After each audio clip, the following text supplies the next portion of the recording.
CNC surface wheel lathe. അതാണിപ്പോൾ റെയിൽവേക്ക് നിങ്ങൾക്ക് എല്ലാവർക്കും വേണ്ടി ഞാൻ സ്വിച്ച് ഓൺ ചെയ്ത് അവിടെ നടത്തിയിട്ടുള്ളത്. അക്കാര്യം ആദ്യം തന്നെ ഔപചാരികമായി പ്രഖ്യാപിക്കുകയാണ്. റെയിൽവേയുടെ ഇവിടെ സൂചിപ്പിച്ചതുപോലെ പർച്ചേസ് ബിഡ് അവിടെ ഓൺലൈനിലുണ്ടായിരുന്നു. അപ്പം നിങ്ങൾക്ക് വേണ്ടി ഞാനൊരു അഭ്യർത്ഥന നടത്തിയിട്ടുണ്ട്. ഇത്രയും വിജയകരമായി ഇതെല്ലാം പൂർത്തീകരിച്ചുകൊണ്ട് പരമാവധി ഓർഡറുകൾ HMTക്ക് നൽകണം എന്ന് കേരള ഗവൺമെൻറ്റിന് വേണ്ടി ഞാൻ അദ്ദേഹത്തോട് അഭ്യർത്ഥിക്കുകയും ചെയ്തിട്ടുണ്ട്. ഞാൻ അഭ്യർത്ഥിക്കാതെ തന്നെ അദ്ദേഹം ചില വാഗ്ദാനം കൊടുത്ത രഹസ്യം ഇവിടെ ജനറൽ മാനേജർ ഇപ്പോൾ നമ്മളോട് പങ്കുവയ്ക്കുകയുണ്ടായി. ഞങ്ങളെല്ലാം വിദ്യാർത്ഥി ജീവിത കാലഘട്ടത്തിൽ ഇവിടെ ശിരസുയർത്തി നിന്നിരുന്ന ഗോപുരത്തിൻ്റെ ഔന്നത്യം എന്നൊക്കെ പറയാവുന്ന കെട്ടിടം മാത്രമല്ല, സ്ഥാപനമായിരുന്നു HMT. HMTയാണ് ഈ പ്രദേശത്തിൻ്റെ സമ്പദ്ഘടനയും സാമൂഹ്യ ജീവിതത്തിലും സാംസ്കാരികങ്ങളിൽ രൂപപ്പെട്ട സാംസ്കാരികമായ അന്തരീക്ഷം, ഈ പ്രദേശത്തിൻ്റെ സമ്പദ്ഘടനയ്ക്ക് നൽകിയ സംഭാവനകൾ. രാവിലെ ഞങ്ങളൊക്കെ പഠിക്കാൻ ഇറങ്ങുന്ന സന്ദർഭത്തിൽ നിരനിരയായി വരുന്ന ബസ്സുകൾ, അതിൽ നിന്ന് പ്രകടനം പോലെ ഇറങ്ങി കമ്പനിയിലേക്ക് വരുന്ന ആളുകൾ, ഞങ്ങൾ വിദ്യാർത്ഥി സംഘടനാ പ്രവർത്തകർ എന്നൊക്കെ നിലയിൽ ഇവിടെ വരുമ്പോൾ ക്യാൻറ്റീനിൽ നിന്ന് കഴിക്കുന്ന നല്ല ഭക്ഷണം, വളരെ HMT ഇങ്ങനെ നിറഞ്ഞു നിന്നതായിരുന്നു. പിന്നെ പൊതുവെ നമ്മുടെ രാജ്യത്ത് നടപ്പിലാക്കിയ നയങ്ങളുടെയൊക്കെ ഭാഗമായി വലിയ പ്രതിസന്ധിയെ നേരിട്ടു. HMT നിലനിർത്തുന്നതിന് വേണ്ടി ഇവിടുത്തെ ട്രേഡ് യൂണിയനുകൾ ആകെ നടത്തിയിട്ടുള്ള ഓഫീസേഴ്സും എല്ലാവരും കൂടി നടത്തിയ പ്രക്ഷോഭം അത് ചരിത്ര പ്രാധാന്യമുള്ളതാണ്. അത് ഈ സ്ഥാപനത്തെ നിലനിർത്തി മുന്നോട്ട് കൊണ്ടുപോകുന്നതിൽ വലിയ സംഭാവനയും നൽകിയിട്ടുണ്ട്. പിന്നെ പതുക്കെ പതുക്കെ നമ്മൾ ഒരു അതിജീവനത്തിൻ്റെ ഘട്ടത്തിലാണ്.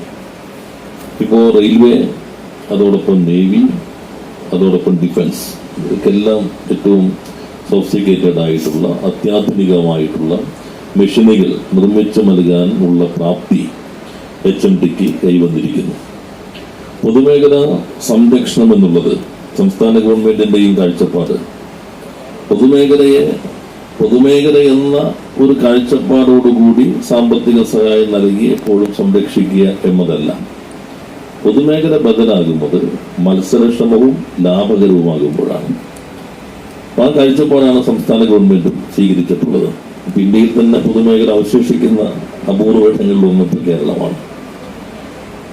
കേന്ദ്രത്തിന്റെ പൊതുമേഖലാ സ്ഥാപനങ്ങളിലും അധികം ഇപ്പോൾ അവശേഷിക്കുന്നില്ല. അതിൽ HMT, ഇവിടെ FACT തന്നെ വലിയ മുന്നേറ്റം ഈ കാലയളവിൽ കാഴ്ചവെക്കാൻ കഴിഞ്ഞു. ഇവിടെ നേരത്തെ പൊതുമേഖലയ്ക്ക് സാധ്യമല്ലാതിരുന്ന ഒരു രംഗത്തേക്കാണ് ഇന്ന് നിങ്ങൾ കിടന്നിട്ടുള്ളത്. വിദേശ സാങ്കേതിക വിദ്യ സ്വകാര്യ കമ്പനി നിർമ്മിച്ചിരുന്ന ഒന്ന് മറ്റൊരു സഹായവും കൂടാതെ HMT ഇവിടെ തന്നെ ഗവേഷണം നടത്തി ഇവിടത്തെ ഫൗണ്ടറി ഉപയോഗിച്ച് നിർമ്മിച്ച് സമയത്തിനുള്ളിൽ കൈമാറുന്നു എന്നുള്ളത് HMTയിലെ തൊഴിലാളി മുതൽ ജനറൽ മാനേജർ വരെ എല്ലാവർക്കും അഭിമാനിക്കാവുന്നതാണ്. അതിന് ഈ നാടിന് വേണ്ടി ഞാൻ നിങ്ങളെ പ്രത്യേകം അഭിനന്ദിക്കുകയാണ്. ഇനിയും പുതിയ മേഖലകളിലേക്കെല്ലാം കിടക്കാൻ കഴിയട്ടെ എന്ന് ഞാൻ ആശംസിക്കുകയും ചെയ്യുന്നു. ഞാൻ പറഞ്ഞ HMTയുടെ ആവശ്യം അദ്ദേഹം സൂചിപ്പിച്ച കാര്യം അതെന്റെ പ്രകടന പത്രികയിലുള്ളതാണ്. ഞങ്ങളുടെ മാനിഫെസ്റ്റോയിലുണ്ട്. ഈ സ്ഥലം ഇത് നമുക്ക് സ്കിൽ ഡെവലപ്മെന്റിന് ചന്ദ്രൻപിള്ളി ഞങ്ങൾക്ക് ചർച്ച ചെയ്തുണ്ടാക്കിയ ഒരു ധാരണയിലുണ്ട്.